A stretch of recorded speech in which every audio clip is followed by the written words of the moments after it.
It's an absolute pleasure to welcome Steve Hackett to the bass sessions today. Thanks for taking time to talk to us, Steve. Thank you. And of course, you came to musical prominence with Genesis, and I know for a lot of the fans out there, it's the classic lineup. You were there from 70 to 77. A lot of people think that that was a creative peak for the band. I mean, a lot of people sat in England by the pound, Foxtrot, A Lamb Lies Down on Broadway. I mean, how does this musical legacy sit with you these days? Well, it's funny because I still play quite a few of those numbers.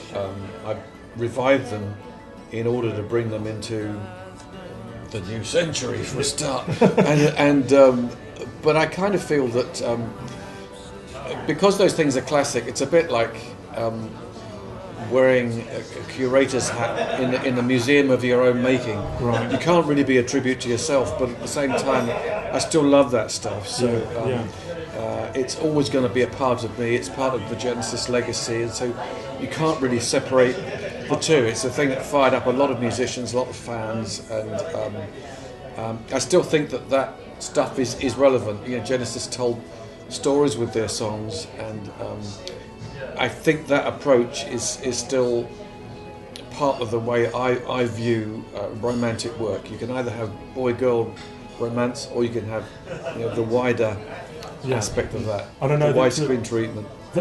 Those songs, you were doing them as a medley at one point, weren't you? And you now kind of putting them out as whole bodies, the whole songs. Yeah, it's funny that you do research, and after a while, what you realise is that people don't want you to just do melodies and just a bit of this and a bit of that. They want the whole thing, and they want the piano introduction on the front of Firth the Fifth that they didn't get when the band did it. Even. So I try and reproduce that to some extent even more faithfully, but than you did first time round with the band. Well, yeah. Actually, that leads on to this kind of sense of perennial searching music. I mean, you've played jazz, you've played world music, you've played blues, you've done kind of dark experimental stuff, classic stuff. I mean, you work with the Royal Philharmonic. It's probably easy to say people you haven't worked with. I mean, is this what keeps you kind of musically inspired and motivated to keep moving forward with your music?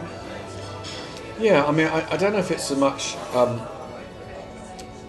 reinventing yourself as the idea of fulfilling the earliest brief. I thought to myself, if I could sketch in a number of styles, then I would be doing my job. But sometimes those sketches have turned into full-blown portraits. So I came to a point where on one of the acoustic albums I did 6 pieces of Bach, and I thought, well, that's it's a bit like doing Shakespeare. You don't do it in order to be top of the pops. You do it because it's a great body of work, and you just add your footnote to it. I know I'm sounding modest there, but there are so many styles of music that I'm drawn to, and I have no prejudice anymore. I think it's great for you as well, the fact that you can go out and do these things and the fans come with you. I mean, some people are quite channeled, aren't they, with their music that they have to kind of play or feel they have to play. You've never kind of bracketed yourself in that way. No, I haven't. I mean, I came in with rock music, but Genesis, there was so much acoustic guitar work with the original Genesis that you couldn't really separate it. You couldn't say some of that was folk music and some of that was rock. They were just as interested in sounding like Joni Mitchell as they were taking on board Phil Collins' big band influences and throw it all into the pot. Yes, there was a lot of different styles. Even then, it was a pan-genre approach, and I like to think that I've kept that up and try and live dangerously. Well, it keeps it fresh for yourself, doesn't it? Yeah. Can I bring it up to date? I mean, sure. You've got the Out of the Tunnel's Mouth album came out in 2009. You've got Beyond the Shrouded Horizons came out late last year. Yep. I mean, both these albums have been really well received by the fans and also the critics. I mean, that's got to feel good at this point, hasn't it? It has, and particularly because Tunnel's Mouth was done during a difficult period when I was working at home. It was all done in the living room, and yet it had great reviews. And I just found out today that Shrouded, although we haven't done as many gigs doing that because we did hundreds of gigs with the other one, that's just outsold that. So at this time when people are talking about the recession, so I've just said sod the recession. I think it's just an excuse to pay people less and sack people quicker. So I think you'll agree on that one. I mean, look, and if we're looking forward now to the immediate future. Start of February we are now, and you've got the Breaking Waves UK tour starting on the 10th in Farnham, I think. That's right, yeah. You're in our neck of the woods, which is the Midlands, on the, I think it's the 25th. Bilston Robin. That's a venue you've been at before, I believe. Yes, I've played there a couple of times. I like playing there very much. I just love touring. I was going to ask you about this. I mean, because you've expressed a real love of playing live. I mean, is it still as important to you now as it's always been? I think it's more important to me now than some years ago. When I started out in the business, we were with Genesis, every club imaginable, and that changed over time, of course. But for me now, it's you have the thought that I shall be a certain age next birthday, right? Getting coy about this, like never ask a lady his age, and I just think, well, I'm still doing that. I mean, I love doing it. Yeah. In the early days, I mean, people say to me, oh, can you still do all that stuff that you could do then? And by the time you've jumped through all these hoops that I have, I figure, I wish when I was young I could have done or played in the way that I do now. I wish I had the technique then. Youth is wasted on youth. Yeah, that's right. Yeah, so I can still nip around and do all that, but it's about the songs. Tapping, yeah. The tapping technique. I mean, I know everybody talks about it, but Eddie Van Halen is kind of credited with that. It was you. Well, he's credited me with that. Well, yeah. The sweeping, picking, mainstream. That's it. Yeah. Udi Menuhin, admirer.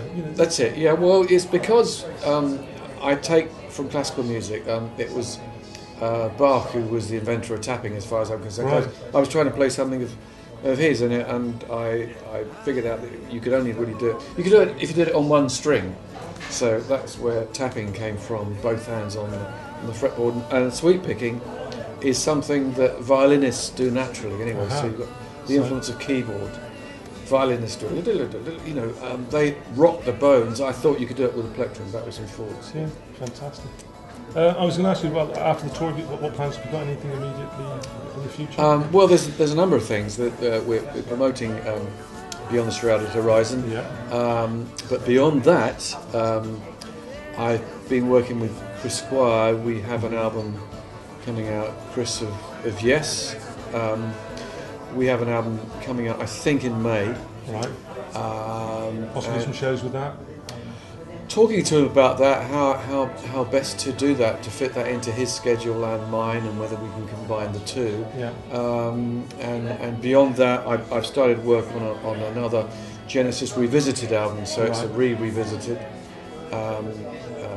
So that'll be a double album of stuff, and my life's a little bit like the recruiting officer these days. I'm also, every time I meet an interesting singer, I say, "Would you like to sing on this?" It's like so. And it's I'm shameless these days. I'll talk to anyone about doing anything. We've already got a fantastic number of guests for this reappraisal of that early Genesis period. Hopefully with a show. I think that's really interesting. I mean, as we said before, it keeps it fresh for you. It's interesting to work with different people. Oh, it is. Bounce around, and it's a whole creative process working together. I find the most unlikely people listened to that early work, and you think, God, their stuff is so different. How come they listen to that? Or you never know what people do in the privacy of their own. You kind of have preconceptions about what they listen to or what they like. You'd think the heavy metal people, that's all they listen to. Yeah, and some of them are. Talking about Prokofiev and Beethoven and hang on a minute, no, you shouldn't be doing that. You should be doing something else. But talking about Iron Maiden or whatever. Yeah, that's it. So, I mean, are there any messages for the fans? We'll wrap it up. Well, the message is great to be out there doing it. Wonderful to be playing a location somewhere near you. Bilston, 25th. That's it. 25th. Yeah, Bilston. 15th. Anyway, you can check on your website, can't you? Yeah, exactly, the website, it's hackettsongs.com. Stephen, it's been a fantastic experience to talk to you, and thank you for taking the time to talk to me. Thank you very much, mate. Cheers. Very much.